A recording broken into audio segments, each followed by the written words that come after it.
Good morning and welcome to Real Investment News. I'm Mike O'Neill. As we reported earlier, the markets had a strong start after the opening bell. Right now, the Dow is actually up around 200 points. The S&P is up 14. NASDAQ is up 40. As you can take a look, the NASDAQ actually started a little slow because of all things Facebook. Facebook actually is hurting a little bit today. Took a dive more than 4%. That came after CEO Mark Zuckerberg announced that the site would re-engineer its newsfeed to emphasize posts from friends and family rather than businesses and sponsored content and media publishers. So while that may be good for those who actually want to socialize through the social media site, it's bad for business because Facebook says the change could reduce the amount of time spent and engagement on the site.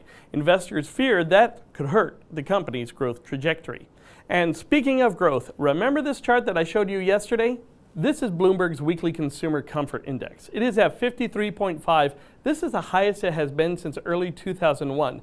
The index measures people's perceptions on the state of the economy, personal finances, and whether or not it's a good time to buy needed goods or services. And consumers are not the only ones who are feeling good.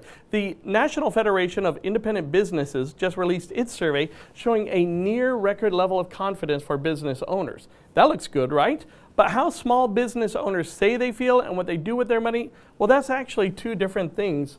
This chart shows the difference between what owners are expecting from the economy, which is this light blue line sticking up here, and how they plan to spend to improve their own companies, which is actually the darker line. And take a look at that gap.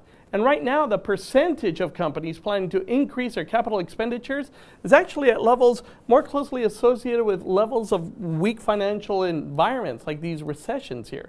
So consumers are comfortable, business owners are feeling confident, even though they maybe not confident enough to spend money on their own companies. And their biggest concern? Poor sales. Poor sales. With all of this comfort and confidence, now poor sales, which actually is this blue line, is even higher than the cost of labor and taxes. And now that taxes number did drop a bit because of that tax reform bill. And that leads me to this final chart. This is the difference between hope and expectation, and rarely do the two meet.